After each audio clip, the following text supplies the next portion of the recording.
ആ ഒരു call record ഉണ്ട്, അതൊക്കെ ഞാൻ വെക്കാം. അപ്പോൾ നമ്മുടെ ബഷീർ മൂന്നാൾക്കും കൂടി ഇന്നലെ 3 പേർക്കല്ലേ കേസ് കൊടുത്തത്, ഇന്ന് വീണ്ടും 3 പേർക്കും കൂടി കേസ് കൊടുക്കുകയാണ്. മൊത്തത്തിൽ 6 പേരാവുകയാണ്. ഇന്നത്തെ 3 പേര് ആരാണ്? അതിൽ ഒരാൾ ബഷീറിന്റെ കാല് പിടിച്ച് കരഞ്ഞു പറയുകയാണ്, പ്ലീസ് ഇക്ക എന്നെ ഒന്ന് ഒഴിവാക്കണേ എന്ന് പറഞ്ഞ്. ആ കോൾ റെക്കോർഡ് എല്ലാം ഞാനിപ്പോൾ സൈഡിൽ വെച്ച് തരാം. ഓക്കെ, അപ്പോൾ ആദ്യം ആർക്കാണ് ഇന്ന് കേസ് കൊടുത്തത് അത് നമുക്കൊന്ന് കേട്ടു നോക്കാം. അപ്പൊ കായ്സ് ആണ് അടുത്ത ഭാഗ്യശാലി. കൺഗ്രാചുലേഷൻ. അപ്പൊ നിങ്ങൾക്കെതിരെയൊക്കെ പലരും ഇതേപോലെ കേസൊക്കെ ഫയൽ ചെയ്തിട്ടുണ്ടെന്നുള്ളതൊക്കെ ഞാൻ അറിഞ്ഞായിരുന്നു. പക്ഷെ ആരും അത് ഫോളോ ചെയ്തിട്ടില്ല. പക്ഷെ ഞാൻ അത് ഫോളോ ചെയ്യും. ഞാനത് ഫോളോ ചെയ്യുകയും ചെയ്യും. അതിനുവേണ്ടിയാണ് ഞാൻ ഇന്ന് ഹൈക്കോടതിയിലെ അഡ്വക്കേറ്റിനെ തന്നെ ഞാൻ സമീപിക്കാന്ന് വിചാരിച്ചത്. കാരണം പുള്ളിക്കാരനാകുമ്പോൾ അടിപൊളിയാണ്. അത് വേണ്ട പോയിന്റുകളൊക്കെ ആഡ് ചെയ്തിട്ട് വേണ്ട രീതിയിലൊക്കെ കൈകാര്യം ചെയ്തോളും. കായ്സ നിന്നെ കാരണം എനിക്ക് പല പ്രശ്നങ്ങൾ എനിക്ക് ഉണ്ടായിട്ടുണ്ട്. വർഷങ്ങളായി എന്നെ ഉപദ്രവിക്കാൻ തുടങ്ങിയിട്ട്. എന്താ വെച്ചിട്ടുണ്ടെങ്കിൽ എനിക്ക് ഹേറ്റേഴ്സിന് നീ മാക്സിമം നീ കൂട്ടി കൊണ്ടുവന്നുണ്ട്. നിന്റെ കല്യാണമൊക്കെ എടുത്ത് കഴിഞ്ഞാന്നറിയാം. നിനക്ക് നീ തന്നെ പറഞ്ഞു, നീ ഇന്നലെ ഒരു വീഡിയോ ഇട്ടതില് ഇങ്ങനെ പറയണ്ടായിരുന്നു, എന്റെ ഭാര്യ എന്നോട് ഞാനിങ്ങനെ ചുമ്മാ ഒരു തമാശക്ക് ഒന്നുകൂടെ കെട്ടിക്കോട്ടെ. അപ്പൊ നിനക്ക് ആഗ്രഹമുണ്ട് കെട്ടിക്കോട്ടെ അല്ലെ? അപ്പൊ നിനക്ക് ആഗ്രഹമുണ്ട്, നിനക്ക് ഒരെണ്ണം കൂടെ കെട്ടണമെന്നൊക്കെ ആഗ്രഹമുണ്ട്. പക്ഷെ ഭാര്യ സമ്മതിക്കണില്ല, അതാണ് പ്രശ്നം. അപ്പൊ നിന്റെ ആ ഒരു ബുദ്ധിമുട്ട് നമുക്കത് തീർക്കാം. കാരണം എന്താ വെച്ചിട്ടുണ്ടെങ്കിൽ നീ അത് കുറെ നാളായിട്ട് ഇറിറ്റേറ്റ് ചെയ്തുകൊണ്ടിരിക്കുകയാണ്.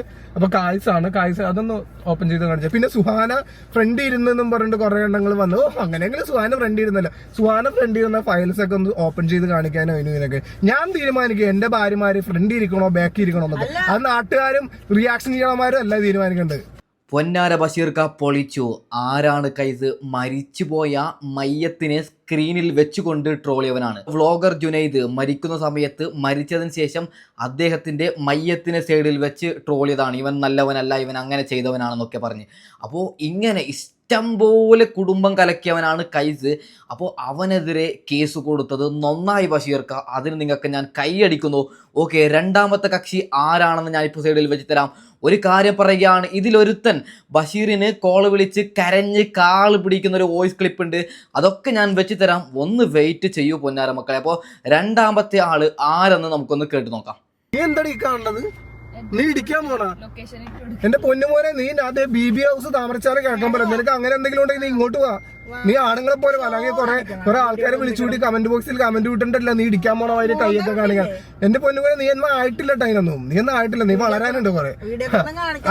അപ്പൊ നമുക്കത് നിന്നെ കൊണ്ട് ഈ പ്രാവശ്യം ഞാൻ പറയിപ്പിക്കും. നിന്നെ ഞാൻ കുറെ ഓട്ടിക്കും ഞാൻ, നീ കണ്ടോ. അപ്പൊ അതിന്റെ അടിയിൽ നീ ഉണ്ടാക്കിയ ഹെയ്റ്റ് കമന്റുകൾ, കണ്ടമാന ആൾക്കാരെ വിളിച്ചു കൂട്ടിയിട്ടുണ്ടാക്കിയ കമന്റുകളാണത്. അത് നീ വർഷങ്ങളായിട്ട് എന്റെ ഫാമിലി ഉപദ്രവിച്ചിട്ടിരിക്കുന്നത് മോനെ. അപ്പൊ നിനക്കുള്ളത് ഒന്ന് റെഡിയാണ്. അല്ല കൈസ്, നീ ആരാണ്? ഇവന്റെ വീഡിയോ നിങ്ങൾ ജസ്റ്റ് ഒന്ന് നോക്കണം. ഇങ്ങനൊക്കെ കൈപിടിച്ച് നീയൊക്കെ ആരാണ്? കണ്ടവന്മാരുടെ കുടുംബം കലക്കൽ ഒന്നാമത്തെ പണിയാണ്. അതിനുശേഷം ഇവന്റെ ഭീഷണി. ഇത് നീ അതായത് കളിക്കുന്നത് ബഷീർ ബഷിയാണ്, രേണു സുധിയല്ല. ബഷീർ ബഷി കളിച്ചാൽ കളി നിങ്ങൾ പഠിക്കും. ഓക്കെ, രണ്ടാമത്തെ ആളെ നമുക്കൊന്ന് പരിചയപ്പെടാം. അടുത്തത് മൂപ്പൻസ് വ്ലോഗ്. പാവോട്ടെ, അവന് ഇന്നലെ മൂപ്പൻസ് വ്ലോഗും ഇതുപോലെ വർഷങ്ങൾക്ക് മുമ്പ് എന്നെ കോഴി എന്ന് പറഞ്ഞ ആ വീഡിയോ ഞാൻ ഇപ്പോഴും ഓർക്കുന്നുണ്ട്. കോഴി കൂങ്ങുന്നത്, കോഴി കൂങ്ങണമെന്നൊക്കെ പറഞ്ഞാൽ നീ ഒരുപാട് എന്നെ പരിഹസിച്ചിട്ടുണ്ട്. അപ്പോഴൊക്കെ ഞാൻ വിട്ടുകളയുന്നുണ്ട്. നിങ്ങൾ ആ ഒരു കാര്യം മനസ്സിലാക്കണം, ഞാൻ എപ്പോഴും വിട്ടുകളയില്ല. ഏത് സമയത്താണ് നമുക്ക് ഇതൊക്കെ കുരുപൊട്ടി വന്നതെന്ന് പറയാൻ പറ്റില്ല, മനസ്സിലായോ? അപ്പൊ മൂപ്പൻസ് വ്ലോഗ് ഇന്നലെ നമ്മൾ വീഡിയോ പബ്ലിഷ് ചെയ്ത് കണ്ടപ്പോ തന്നെ അവൻ പേടിച്ച്. അവനപ്പോ തന്നെ അതിന്റെ അടിയിൽ ഒരു ഡിസ്ക്ലൈമർ പോലെയുള്ള ഡിസ്ക്രിപ്ഷനിൽ ഡിസ്ക്ലൈമർ ഇട്ട് കമന്റിൽ പിൻ ചെയ്ത്. പക്ഷെ ഒരു കാര്യമില്ല മോനെ, ഒരു കാര്യമില്ല. കാരണം നിങ്ങൾക്ക് അടി വർഷങ്ങളായിട്ടില്ല. അപ്പൊ ഒരു കാര്യം നീ എന്തൊക്കെ ചെയ്തിട്ടും കാര്യമില്ല. അപ്പൊ പിന്നെ ഒരു കാര്യം, ഞാൻ എന്റെ വീഡിയോന്റെ അടിയിൽ വന്ന ഹെയ്റ്റ് കമന്റുകൾ ഞാൻ ഡിലീറ്റ് ചെയ്യാറുണ്ട്. ഇല്ലെന്നില്ല, ഞാൻ ഡിലീറ്റ് ചെയ്യും. കാരണം എന്റെ ഫാമിലിയും പറഞ്ഞിട്ട് പരമാവധി ഞാൻ ഡിലീറ്റ് ചെയ്ത് ബ്ലോക്ക് ചെയ്യും. കാരണം അങ്ങനത്തെ കമന്റ്സുകൾ എനിക്ക് വേണ്ട. അപ്പൊ അങ്ങനെ ആ കാര്യങ്ങൾ വരെ പറഞ്ഞിട്ട് വീഡിയോ ചെയ്യുന്ന ആൾക്കാരാണ് ഇവര്. ഹെയ്റ്റ് കമന്റ് ഡിലീറ്റ് ചെയ്യാണെന്ന് പറയും. ഞാൻ ഇന്നലെ നോക്കിയപ്പോഴത്തേക്ക് ഇവൻ പേടിച്ചു പോയതെന്ന് പറഞ്ഞ കമന്റ് ഒക്കെ കുറെ വന്നിട്ടുണ്ടായിരുന്നു ഇവന്റെ ഡിസ്ക്ലൈമർ കമന്റ് അടിയിൽ. അതൊക്കെ അവൻ കുത്തിരുന്ന് ഡിലീറ്റ് ചെയ്തോണ്ടിരിക്കുന്നു. എന്നിട്ട് അവന്മാര് റിയാക്ഷൻ ചെയ്യണവന്മാർക്ക് എന്നെ കമന്റ് പേടിയാണ്. അവന്മാര് എന്നെ കമന്റ് ക്ലിയർ ചെയ്ത് നല്ല കമന്റുകൾ മാത്രം വെക്കണുള്ളൂ. വലിയൊരു നന്മമരമാണ് ചങ്ങായി. ആൾക്കാരെ നല്ല രീതിയിൽ ട്രോളും, ചിരിച്ചല്ല ട്രോളുന്നത്, നന്മമരമായിട്ട്. ഇപ്പോൾ ബഷീർ ബഷി ഇങ്ങനെയൊക്കെയാണ്, ബഷീർ ബഷി എന്തൊക്കെയോ കുറ്റം പറയുന്നു. അവൻ പറയുന്ന ഒരു ആറ്റിറ്റ്യൂഡ് ഉണ്ട്. ഞാൻ ചെറിയൊരു ക്ലിപ്പ് സൈഡിൽ വെച്ച് തരാൻ നോക്കൂ. അതായത് അവൻ്റെ മുഖഭാവം, ആ ഒരു വീഡിയോ കണ്ടു കഴിഞ്ഞാൽ എല്ലാവരും വിചാരിക്കും ഇതൊരു കാര്യമായ സംഭവമാണ് പറയുന്നതെന്ന്. പറയുന്നത് നുണയാണ്, ഇല്ലാത്ത കാര്യങ്ങളാണ്, ജനങ്ങളെ തെറ്റിദ്ധരിപ്പിക്കുകയാണ്. പക്ഷെ പറയുന്ന രീതി വേറെയാണ്. ഓക്കെ, ഒരു വല്ലാത്തൊരു രീതിയിലാണ് കാര്യം പറയുന്നത്. ഇത് ബിഗ് സല്യൂട്ടാണ് എൻ്റെ പൊന്നാര ബഷീർ ഭായ്. ഓക്കെ, ബഷീർ ഭായ് മൂന്നാമത്തെ ആളെയും കൂടി പരിചയപ്പെടുത്തുന്നു പൊന്നാര മക്കളെ. അതിനുശേഷം കാള് പിടിച്ച് കരയുന്ന വോയിസ് ക്ലിപ്പ് ഞാൻ വെക്കാം. ഓക്കെ അല്ലേ? അപ്പൊ അടുത്തത് മൂപ്പൻസ് വ്ലോഗ്. അപ്പൊ കൺഗ്രാജുലേഷൻ മൂപ്പ, നീ ആൾക്കാരെയൊക്കെ മൂപ്പിക്കണല്ലേ. ഇനിയിപ്പോ കുറച്ച് നമുക്ക് ഞാൻ എല്ലാവരും ഇട്ട് മൂപ്പിച്ചു തരാം. അപ്പൊ അതൊക്കെ. ഇനി അടുത്തതുള്ളത് വിവി ഹെയർ എന്ന് പറഞ്ഞിട്ടുള്ളൊരു ചാനല്. ഇതൊക്കെ ഓരോരുത്തന്മാരെ ബിഗ് ബോസിന്റെ ടൈമിലൊക്കെ പൊങ്ങി വന്നാണ്. നമ്മുടെ ബിഗ് ബോസ് എക്സ് കണ്ടസ്റ്റന്റിന്റെ പേരും പറഞ്ഞൊക്കെ പൊങ്ങി വന്ന ഒരുപാട് ആ പാവത്തിനെതിരെ ഒരുപാട് വീഡിയോ ഒക്കെ ചെയ്തിട്ടുണ്ടാണ് ഇവന്മാരൊക്കെ. മനസ്സിലായോ? അങ്ങനെയൊക്കെ പൊങ്ങി വന്നവന്മാരാണ് ഉമ്മാർക്ക് വിചാരം ഉമ്മാരെന്താ, ഉമ്മാരാണ് കോടതി, ഉമ്മാരാണ് പോലീസ് എന്നുള്ളൊരു ചിന്തയാണ്. ഉമ്മാരെ വീഡിയോയിലൂടെ എന്തെങ്കിലും റിയാക്ട് ചെയ്തിട്ടുണ്ടെങ്കിൽ തീർന്ന്, അങ്ങനത്തെ ഒരു ചിന്തയാണ് ഉമ്മാരാണ് നിയമം, ഇവന്മാരാണ് എല്ലാം തീരുമാനിക്കുന്നത്, എല്ലാവരുടെയും കുടുംബത്തിലെ കാര്യങ്ങളൊക്കെ തീരുമാനിക്കുന്ന ഉമ്മാരാണ്. അത് ഇവനാണ് വിവി ആർന്നും പറഞ്ഞിട്ടുള്ള ഒരുത്തൻ. അപ്പൊ ഇവനും ഇതേപോലെ തന്നെ ദുബായ് എന്താണ് അങ്ങനെയല്ല നമ്മുടെ വീഡിയോയുടെ ഇതിട്ട് ഞങ്ങൾ വേർപിരിഞ്ഞു. എടാ ആരാ വേർപിരിഞ്ഞു? ആര് വേർപിരിഞ്ഞു? മനസ്സിലായോ? നിന്റെയൊക്കെ തന്നയിലാണ് നിനക്കൊക്കെ പണി വരാൻ വേണ്ടി പോണത്. നീയൊക്കെ ആരാടാ ചോദിക്കാൻ? എല്ലാത്തിന്റെയും തനിക്കോണം പുറത്തു വന്നു പോലെ ഇപ്പഴും ചോദിക്കണം. നീയൊക്കെ ആരാടാ ചോദിക്കാൻ? നീയൊന്നും ആരുമല്ല ചോദിക്കാൻ. മനസ്സിലായോ? നീയൊന്നും ആരുമല്ല. അപ്പൊ നിന്നടങ്ങനെ അത് എച്ചിൽ തിന്ന് ജീവിക്കുമല്ലേ നിങ്ങളെന്ന്. ഞങ്ങൾ എച്ചിൽ തിന്നലാണ് ജീവിക്കുന്നത്. എടാ ഞാനേ ഇതൊക്കെ നമുക്ക് സംസാരിക്കാം. നമുക്ക് അതിന് വേണ്ടിയുള്ള പരിപാടികളൊക്കെ ഞാൻ ചെയ്തു വെച്ചിട്ടുണ്ട്. പിന്നെ അപ്പൊ നോക്കൂ, മറ്റത് ഈ ചെങ്ങായിയാണ്. അതായത് ജാസ്മിൻ ജാഫർ ബിഗ് ബോസിൽ ഇവനെ വിശ്വസിച്ച് ഇവൻ്റെ കയ്യിൽ, അതായത് മെമ്മറി കാർഡ്, ഫോണ് എല്ലാം ഇവൻ്റെ കയ്യിൽ ഏൽപ്പിച്ചപ്പോൾ ജാസ്മിനെ ബ്ലാക്ക് മെയിൽ ചെയ്ത്, അതായത് ജാസ്മിനെ ചതിച്ചുകൊണ്ട് അതിലുള്ള സീക്രട്ടൊക്കെ പുറത്ത് വിട്ട് വൈറലായ ചെങ്ങായിയാണ്. ഒരു ചതിക്കുന്ന യൂട്യൂബറാണ്. ഇവനും ഇങ്ങനെ തന്നെയാണ്. എന്തെങ്കിലും ഒരു കാര്യം കിട്ടിക്കഴിഞ്ഞാൽ അതിനെ വെറുതെ ഇട്ട് നാറ്റിക്കുകയാണ്. ഓക്കെ, ഈ ചെങ്ങായി തന്നെയാണ് ബഷീറുടെ കോളിൽ മാപ്പൊക്കെ ചോദിച്ച് കാള് പിടിച്ച് എന്നെ ഒന്ന് ഒഴിവാക്കി തരണേ എന്നൊക്കെ പറയുന്നത്. ആ ഒരു വോയിസ് ക്ലിപ്പ്, ആ ഒരു കോൾ റെക്കോർഡാണ് നിങ്ങൾ ഇനി കാണാൻ പോകുന്നത്. ഓക്കെ, ഇതല്ലെന്നുള്ളത് ബ്രോ ഒരു കാര്യം മനസ്സിലാക്കണം. എനിക്ക് റിയാക്ഷൻ വീഡിയോ ചെയ്യാൻ അറിയാം. എനിക്ക് നല്ല അടിപൊളിയായിട്ട് റിയാക്ഷൻ വീഡിയോ ചെയ്യാൻ അറിയാം. ഞാൻ ചെയ്യാത്ത എന്താണെന്നറിയോ? എനിക്ക് വേണ്ട ബാക്കിയുള്ളവർ കണ്ടും കേട്ടും ഒക്കെ പറഞ്ഞിട്ടുള്ള കാര്യങ്ങൾ വെച്ച് നമ്മൾ ഒരു വ്യക്തിനെ നേരിട്ട് അറിയാൻ പാലാണ്ട് അയാളെ വെച്ചിട്ടുള്ള ഒരു വീഡിയോ ഉണ്ടാക്കി നാട്ടുകാരുടെ ഇടയിലൊക്കെ ഹെയ്റ്റ് സ്പ്രെഡ് ചെയ്ത് അവരെ വേദനിപ്പിച്ച് അതിൽ നിന്ന് കിട്ടുന്ന വരുമാനം എനിക്ക് വേണ്ട ബ്രോ. അതുകൊണ്ടിട്ടാണ് ഞാൻ അത് ചെയ്യാത്തത്. ഞാനൊന്ന് പറഞ്ഞോട്ടെ, ഞാൻ ഈ വീഡിയോസ് ചെയ്യുന്നതിന് മുന്നേ ഞാൻ അതുലിനെ ആയാലും ഈ വീഡിയോ ചെയ്തിട്ടുള്ള വേറെ എന്റെ 2-3 ഫ്രണ്ട്സ് ആയാലും ഞാൻ ചോദിച്ചു, നീ എന്തിന് ഈ ഒരു കണ്ടന്റ് ചെയ്തു? ഞാൻ ചോദിച്ച ചോദ്യം ഇതാ, നിനക്ക് നാണമില്ലേ ഈ സാധനം എടുത്ത് വെച്ച് ചെയ്യാൻ? ഇതിനകത്ത് എന്തെങ്കിലും സംസാരിക്കുന്നുണ്ടോ? അനാവശ്യമായിട്ട് ആ പുള്ളിക്കാരന്റെ പഴയ എക്സ് ലവറിന്റെ ഒരു കേസ് ഉൾപ്പെടെ എടുത്ത് വെച്ചിട്ട് നീ ചെയ്യേണ്ട വല്ല കാര്യമുണ്ടോ? ഇങ്ങനെയാണ് ഞാൻ ചോദിച്ചിട്ടുള്ളത്. കാര്യം ആ വീഡിയോയുടെ എനിക്ക് ബേസിക്കലി ഒരു യോജിപ്പും ഇല്ല. അനാവശ്യമായിട്ട് കോൺട്രവേഴ്സി ഉണ്ടാക്കിയ ഒരു സാധനം. പക്ഷെ എനിക്ക് സത്യം പറഞ്ഞു കഴിഞ്ഞാൽ മറ്റേത് എനിക്ക് നല്ല രീതിയിൽ ഇത് കേട്ടോ ബ്രോ ഇപ്പൊ പറഞ്ഞില്ലേ, ബ്രോ എന്റെ ആരുമല്ല. എന്നിട്ട് പോലും ബ്രോക്ക് അങ്ങനത്തെ ഒരു അനാവശ്യ കണ്ടന്റ് ഇട്ട് വൈറലാക്കി പ്രശ്നം ഉണ്ടാക്കിയ ബ്രോക്ക് അത് ഫീൽ ചെയ്ത് അല്ലേ? അപ്പൊ എനിക്ക് എത്രത്തോളം ഫീൽ ചെയ്യും ബ്രോ? ഞാൻ എന്റെ കുടുംബവും ഞാൻ എന്റെ 3 മക്കളുമായിട്ട് ജീവിക്കുന്ന ഞാൻ വീഡിയോ പോലും ചെയ്യാറില്ല, ഞാൻ വ്ളോഗ് പോലും ചെയ്യാറില്ല അധികം. ഞാൻ എന്റെ ബിസിനസ്സിലൊക്കെ കൂടുതൽ ഇൻക്ലൂഡ് ആയിട്ട് നടക്കണം ഞാൻ. എനിക്ക് എത്ര ഫീൽ ചെയ്യും? അത് ഒന്നും അറിയാൻ പറ്റാത്ത ഒരുത്തിയുടെ വീഡിയോ എടുത്തിട്ട് ആൾക്കാർ പല രീതിയിൽ റിയാക്ട് ചെയ്യും. അവള് വിഷമം പറഞ്ഞ പോലെയൊക്കെ റിയാക്ട് ചെയ്യണം. അവള് മനസ്സാവായ അറിഞ്ഞിട്ടില്ല ഈ കാര്യങ്ങളൊന്നും. ഞാനും എൻ്റെ ഫാമിലിയും വർഷങ്ങളായിട്ട് വളരെ ഹാപ്പി ആയിട്ടും സന്തോഷത്തോടും ജീവിക്കുന്ന ഒരു ഫാമിലിനെ വളരെ മോശമായിട്ട് സംസാരിക്കുമ്പോൾ ഞാൻ പിന്നെ എങ്ങനെ റിയാക്ട് ചെയ്യണം ബ്രോ ഒന്ന് പറ. ഞാൻ പിന്നെ എങ്ങനെ റിയാക്ട് ചെയ്യണം? ഇത്ര നാൾ ഞാൻ ഈ റിയാക്ഷൻ ചെയ്യുന്ന ആൾക്കാർക്കെതിരെ എന്തെങ്കിലും വീഡിയോയിൽ സംസാരിച്ചിട്ടുണ്ടോ? എനിക്ക് മനസ്സിലായി. അതല്ല ബ്രോക്ക് ഫീൽ ആയെങ്കിൽ എനിക്ക്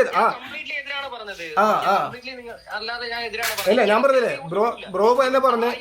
ഞാൻ സീക്രട്ട് സായിടത്ത് പോലെ വിളിച്ചിട്ട് ഞാൻ പറഞ്ഞു, അളിയ ഇത് എന്തിന്റെ ബേസിസിലെ അളിയ ഈ ഒരു വീഡിയോ എന്ന് പറഞ്ഞ അളിയ ഞാനും നീ പറഞ്ഞതുപോലെ തന്നെ അവനെ സപ്പോർട്ട് ചെയ്താൽ ഞാൻ സംസാരിച്ചത്. പക്ഷേ ആ പുള്ളിക്കാരെ സപ്പോർട്ട് ചെയ്ത് സംസാരിച്ചെന്നാണ് എന്റെ അടുത്ത് ആരും പറഞ്ഞത്. ഞാൻ പറയട്ടെ, ഞാൻ സായിക്ക് ഇതൊന്നും പറഞ്ഞില്ല. കാരണം എന്താണെന്നറിയോ, സായിയൊക്കെ പിന്നെങ്കിലും റിയാക്ഷൻ ചെയ്യുന്ന ആൾക്കാരിൽ കുറച്ച് സത്യാവസ്ഥയിൽ ചെയ്യുന്ന ആൾക്കാരാണ്. സായിക കാര്യങ്ങളെ പറ്റി അന്വേഷിച്ച് പഠിച്ച് ശരിയാണോ തെറ്റാണോ എന്ന് അന്വേഷിച്ചിട്ട് ചെയ്യുന്ന ആൾക്കാരാണ് സായിക.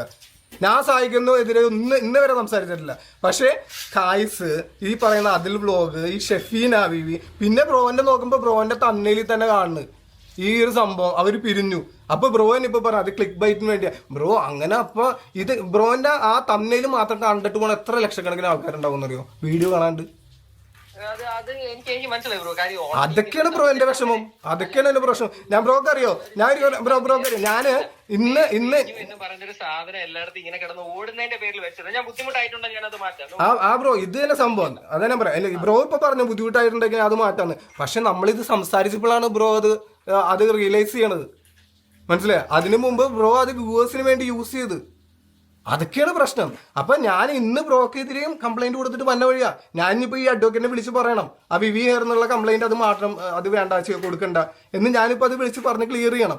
ഞാൻ ഇപ്പൊ അടുത്ത വീഡിയോ പബ്ലിഷ് ചെയ്യാൻ വേണ്ടി പോയാ, ഇന്ന് ഹൈക്കോടതിയിൽ പോയ എന്റെ വീഡിയോ പബ്ലിഷ് ചെയ്യാൻ വേണ്ടി പോയതാ. അപ്പോഴാണ് കായ്സിന്റെ വീഡിയോ കാണാതും ഇതുപോലെ ഷെഫീന ഞാൻ ഈ കേസ് ഞാൻ പറയാം. അതിൽ എനിക്കറിയാം, ഞാൻ അവന്റെ ഫോണിൽ ഞാൻ വിളിച്ചു പറഞ്ഞു, ഞാൻ പറഞ്ഞു തോന്നിവാസം കാണിച്ചു. അവരൊക്കെ എത്ര പേരുടെ കുടുംബം നശിപ്പിക്കണം സ്പോട്ടിലൊക്കെ ഇന്നലെ വീഡിയോ ഇട്ട് കേസ് ആയതിന്റെ സ്പോട്ടിൽ അവൻ എന്നെ വൈകുന്നേരം വിളിച്ചായിരുന്നു. എന്നെ വിളിച്ചിട്ട് പറഞ്ഞായിരുന്നു അളിയ ഇതണക്ക് എന്തുമായിരിക്കും സംഭവം. അവൻ എന്റെ അടുത്ത പേഴ്സണലി വിളിച്ചു. എപ്പോഴും ഞാൻ പറഞ്ഞു നീ കാണിച്ച തെറ്റാണ്, നീ അത് കൊണ്ടുവരേണ്ട ആവശ്യം നിനക്ക് അവിടെ ഇല്ല. അവരവരുടെ കാര്യം നോക്കി ജീവിക്കുമ്പോഴത്തേക്ക് പഴയ കാലങ്ങൾ നീ എന്താ കൊണ്ടാണ് കൊണ്ടുവന്നതെന്ന് തന്നെയാണ് ഞാൻ ചോദിച്ചത്. അവന്റെ അടുത്ത് ഇതുപോലെ തന്നെ ഞാൻ അവനോട് സംസാരിച്ചിട്ടുള്ളത്. ഞാൻ യൂട്യൂബിൽ നിന്നേ മാറി നിൽക്കണേ. എന്റെ വ്യൂവേഴ്സിന് അറിയാം ഞാൻ എത്ര നാളായി വീഡിയോ ഒക്കെ ചെയ്തിട്ടെന്ന് അറിയോ. കാരണം എന്താണെന്നറിയാം, എനിക്ക് വേണ്ട, ഞാൻ എന്റെ ബിസിനസ് കാര്യങ്ങളായിട്ട് ഞാൻ പോകുന്നുണ്ട്. അപ്പൊ അത് മതി. പിന്നെ വൈഫാണ് പിന്നെങ്കിലും വീഡിയോസ് ഒക്കെ കിട്ടണം. അപ്പൊ ഒരു കാര്യമില്ലാണ്ട് എനിക്ക് സത്യം പറയട്ടെ, എനിക്ക് ഈ വൈറലാണെന്ന് എനിക്ക് ഇഷ്ടമല്ല. എനിക്കൊരു സ്വഭാവമാണ്. പക്ഷെ നമ്മുടെ ഒരു ഫാമിലിയുടെ ഒരു ഇതില് അത് 4 ആൾക്കാരെ അറിഞ്ഞ് വൈറലാണ് ഓൾറെഡി. പക്ഷെ ഞാൻ അതിൽ നിന്നൊക്കെ മാറി നിൽക്കും. ഞാൻ ഒരു ചാനൽ ഇന്റർവ്യൂ പോലും കൊടുക്കാറില്ല. എന്തോരം ഇന്റർവ്യൂ വരുമെന്ന് അറിയോ, ചാനൽ ഇന്റർവ്യൂ വരും. കാരണം അതിന്റെ ക്ലിക്ക് ബൈറ്റ് അതും ഇതൊക്കെ അവിടെ ഇവിടെയൊക്കെ എടുത്തിട്ട് വെറുതെ അലമ്പാക്കും. മനസ്സിലായി? അതുകൊണ്ട് ഇന്റർവ്യൂലും കൊടുക്കാണ്ട് ഞാൻ എൻ്റെ ഫാമിലി ആയിട്ട്, കാരണം എൻ്റെ മക്കളൊക്കെ വലുതാൻ തന്നെയാണ്. മനസ്സിലായി? അവർക്കൊക്കെ സ്കൂളിലൊക്കെ പഠിക്കേണ്ടതാണ്, അവരൊക്കെ പുറത്തിറങ്ങി നടക്കണം. അപ്പൊ ആവശ്യമില്ലാണ്ട് ഈ വൈറൽ ആവാൻ വേണ്ടി എനിക്ക് വേണമെങ്കിൽ എന്തൊക്കെ സംഭവം ക്രിയേറ്റ് ചെയ്യാൻ എൻ്റെ ഫാമിലി വെച്ചിട്ട് ലക്ഷങ്ങൾ കോടികളൊക്കെ എനിക്ക് യൂട്യൂബിൽ നിന്ന് ഉണ്ടാക്കാം. ഞാൻ അല്ലാത്തിന്ന് മാറി നിൽക്കണേ. കാരണം മാന്യമായിട്ടുള്ള സമ്പാദ്യം മതി.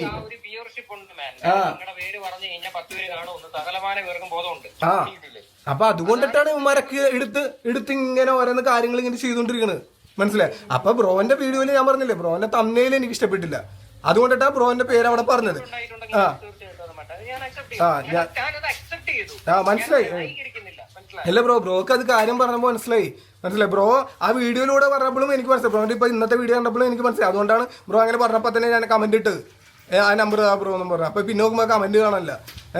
പിന്നീട് ഞാൻ ബ്രോക്ക് ഞാൻ കമന്റ് ഇട്ടിട്ടുണ്ടായിരുന്നു. അപ്പൊ പിന്നെ നോക്കുമ്പോ കമന്റ് ആണല്ലോ. പിന്നീട് ഞാൻ ബ്രോക്ക് ഇൻസ്റ്റയിൽ മെസ്സേജ് അയച്ച് നമ്പർ എന്നും പറഞ്ഞിട്ട്.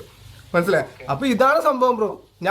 അപ്പൊ ഞാൻ പറയാം, എനിക്കൊരാളോട് ഒരു വൈരാഗ്യം ഒരു ദേഷ്യമില്ല. പക്ഷെ ബാക്കിയുള്ളവരുടെ ജീവിതം വെച്ച് കളിക്കരുത് ബ്രോ.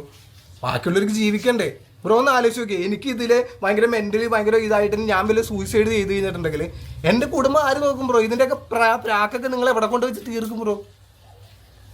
എന്റെ 3 മക്കള് വയ്യാതായി പോകില്ല. എനിക്ക് ഇതിന്റെ ഞാൻ 2-3 ദിവസമായി എന്റെ മെന്റൽ പ്രഷറിൽ നടക്കണത്. എനിക്ക് എന്റെ ബിസിനസ് ശ്രദ്ധിക്കാൻ പറ്റില്ല.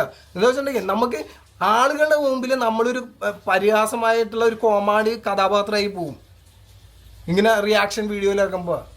മനസ്സിലായി? വെറുതെ ആവശ്യമില്ലാത്ത റിയാക്ഷൻ, ഫേക്ക് ആയിട്ടുള്ള നുണകൾ പ്രചരിപ്പിച്ച് അങ്ങനെ ഇങ്ങനെയൊക്കെ വരുമ്പോഴത്തേക്കും. അപ്പൊ അതിൽ നിന്നൊക്കെ എല്ലാം മാറിക്കണം. അപ്പം ഈ ആൾക്കാർ എനിക്ക് എവിടെ നിന്നൊക്കെ കോൾസ് വന്നറിയോ? എവിടെ നിന്നൊക്കെ കോൾസ് വന്നു, നിങ്ങളുടെ ഫാമിലി അടിച്ചു പിരിഞ്ഞോ, അതാണ് ഇങ്ങനെ. എവിടെ പിരിച്ചു ബ്രോ? എന്റെ ഫാമിലി ഇത്ര സന്തോഷത്തിൽ ജീവിക്കണം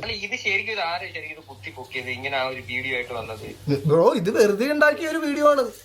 വെറുതെ ഓരോരുത്തര് അവർക്ക് റീച്ച് കിട്ടണം, അതിനു വേണ്ടി കുറെ ആള് അതായത് ബാക്കി പല ആൾക്കാരെയും പറഞ്ഞ് മതിയായി. അപ്പൊ വീണ്ടും എന്റെ ഫാമിലി കുത്തിപ്പോക്കണം പറഞ്ഞിട്ട് ആരൊക്കെയോ വീഡിയോ ഇട്ട് പിന്നെ അതെല്ലാം ഏറ്റുപിടിക്കാൻ തുടങ്ങി. അറിയാലോ, റിയാക്ഷൻ ചെയ്യണം ഒരാൾ ഇട്ട് കഴിഞ്ഞിട്ടുണ്ടെങ്കിൽ നല്ല കണ്ടന്റ് അവന് വ്യൂവേഴ്സ് 2-3 ലക്ഷമായി. അപ്പൊ അടുത്തുള്ള റിയാക്ഷൻ ചെയ്യണ ആള് എടുത്ത് പിടിക്കും. സെയിം സാധനം പിടിക്കാം. അത് തന്നെയാണ് പ്രോബ്ലം പിടിച്ചത്, തമിഴിൽ പിടിച്ചെന്ന് പ്രോ തന്നെ പറഞ്ഞു. അപ്പൊ ഇതൊക്കെ തന്നെ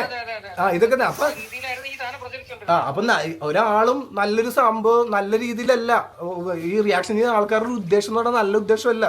എല്ലാവർക്കും പൈസ ഉണ്ടാക്കണം, റീച്ച് ഉണ്ടാക്കണം, ഇതേ ഉള്ളൂ. പക്ഷെ ഞാൻ പറയാലോ, ഞാൻ വീഡിയോ ചെയ്യണത് ഞാൻ എൻ്റെ ഫാമിലിയിലെ കാര്യങ്ങൾ മാത്രമായിരിക്കണം. ഒരാളെ വിഷമിപ്പിക്കാനോ ദുഃഖിപ്പിക്കാനോ ഒന്നിനും വേണ്ടി ഞാൻ ഇന്നുവരെ വീഡിയോ ചെയ്തിട്ടില്ല. എനിക്ക് ചെയ്യാം ഇതൊക്കെ വേണമെങ്കിൽ, പക്ഷെ ചെയ്തിട്ടില്ല. എനിക്ക് മനസ്സനുഭവിക്കില്ല ബ്രോ.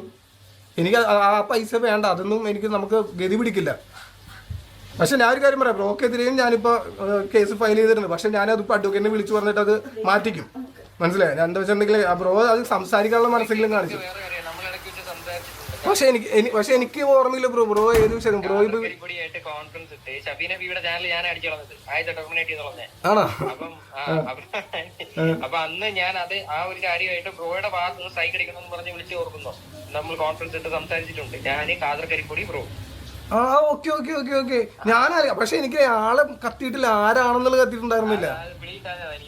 പക്ഷെ ബ്രോക്ക് എന്റെ നമ്പർ ഉണ്ടായിരുന്നെങ്കിൽ ബ്രോക്ക് എന്നെ വിളിച്ചുകൂടായിരുന്നു അപ്പൊ തന്നെ. എന്റെ നമ്പർ ഇല്ല, അന്ന് കാദർ എന്ന കോൺഫറൻസ് ഇട്ടതാ. പിന്നെ വേറെ കാര്യം ബ്രോ,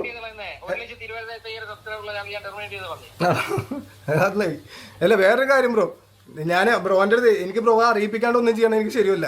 ഞാൻ ബ്രോ വിളിക്കുന്ന ടൈമില് ബ്രോ വിളിക്കുന്ന ടൈമിലും ഞാൻ ഓൾറെഡി ക്യാമറ ഓണാക്കി സംസാരിച്ചോണ്ടിരിക്കണേ. നമ്മളിപ്പോ സംസാരിക്കണൊക്കെ റെക്കോർഡാണ്. അല്ല ഞാനത് ബ്രോ അറിയിപ്പിക്കാണ്ട് ഞാനത് പബ്ലിഷ് ചെയ്യുന്നത് ശരിയല്ല. ഞാൻ അതുകൊണ്ടിട്ടാണ് ഞാൻ സത്യാവസ്ഥ പറയണത്. ഇത് ജനങ്ങൾ അറിയണം ബ്രോ, അതുകൊണ്ടിട്ട് മാത്രമാണ്. മനസ്സിലായത്? ജനങ്ങൾ അറിയണം. ഈ വെറുതെ ആൾക്കാർ നമുക്കെതിരെ, നമ്മുടെ ഫാമിലിക്കെതിരെ വെറുതെ ഓരോ പ്രശ്നങ്ങൾ ഉണ്ടാക്കിക്കൊണ്ടിരിക്കണം എന്നുള്ളത് ജനങ്ങൾ അറിയണം. അതുകൊണ്ടിട്ട് അല്ല ഞാൻ ബ്രോന്റെ അടുത്ത് തുറന്ന് പറയണേ. അല്ലെങ്കിൽ ഞാനത് ബ്രോനെ ഹൈഡാക്കിയിട്ട് ഞാൻ ഇത് പബ്ലിഷ് ചെയ്യണത് ഭയങ്കര ചീപ്പ് പരിപാടി ആയി പോകും. മനസ്സിലായത്? ഞാൻ അതുകൊണ്ടിട്ടാണ് തുറന്ന് പറയണത്, ഇത് റെക്കോർഡാണ് ബ്രോ എന്നുള്ള കാര്യം. എനിക്കെന്തായാലും ബ്രോ ഇത് കാര്യങ്ങൾ വിളിച്ച് സംസാരിച്ചപ്പോഴത്തേക്ക് എനിക്ക് ചെറിയൊരു ആശ്വാസമായി. കാരണം എന്താണെന്നറിയോ, ബ്രോ മനസ്സിലാക്കുന്നുണ്ടല്ലോ കാര്യങ്ങൾ. ഓക്കെ, അപ്പോൾ നിങ്ങൾ കണ്ടല്ലോ, യുവന്മാർക്ക് ഇങ്ങനെ തന്നെ വേണം. ഇതിൽ ഈ ചെങ്ങായി രക്ഷപ്പെട്ടു, വിവി ഹെയർ എന്ന് പറയുന്ന ചെങ്ങായി രക്ഷപ്പെട്ടു. ബഷീർ ബഷി എങ്ങനെയെങ്കിലും ഒരു സാധനത്തിനെ ഒഴിവാക്കി. ആ കൈസിന് എങ്ങനെയെങ്കിലും പണി കൊടുക്കണം. ബഷീർ ബഷി നിങ്ങൾ ആരെ ഒഴിവാക്കിയാലും ഈ കൈസിനെയും അതുലിനെയും നിങ്ങൾ ഒഴിവാക്കാൻ പാടില്ല. പിന്നീട് ആ ഷെഫീന ബീവിയും, ഇവർ ലോക വിഷങ്ങളാണ്. ഓക്കെ, കൈസ് എന്ന് പറയുന്നത് എല്ലാ ദിവസവും 2 വീഡിയോ അപ്ലോഡ് ചെയ്യും. ആ 2ഉം കുടുംബ പ്രശ്നമാണ്. പാവം, ആരെങ്കിലും ഫേസ്ബുക്കിൽ ഒരു സ്റ്റോറി ഇട്ട് കഴിഞ്ഞാൽ അതിന് സ്ക്രീൻ റെക്കോർഡ് ചെയ്ത് അവർ പിരിഞ്ഞു എന്നൊക്കെ വെറുതെ പറയുന്ന ചങ്ങയാണ് കൈസ്. രേണു സുധി ഇങ്ങനെ ആവാൻ കാരണം നീ അല്ലടാ കൈസെ. നിനക്ക് ജോലി എടുത്ത് ജീവിക്കട കൈസെ. ഇല്ലെങ്കിൽ ഞങ്ങളൊക്കെ ചെയ്യുന്ന പോലെ വീഡിയോ ചെയ്യണം. ഞാനൊക്കെ ആരെങ്കിലും തെറ്റ് ചെയ്താൽ മാത്രം അതിൻ്റെ തെളിവ് എൻ്റെ കയ്യിൽ എനിക്ക് കിട്ടിയാൽ മാത്രം വീഡിയോ ചെയ്യും. ഓക്കെ, ഇവനൊക്കെ വെറുതെ, അതായത് തംബ്നെയിലിൽ എഴുതുന്നതെന്നാണ് പറയുന്നതെന്നാണ്. ഓക്കെ, അപ്പോൾ ഏതായാലും ഞാൻ വീഡിയോ വൈൻഡ് അപ്പ് ചെയ്യുന്നു. Okay, by.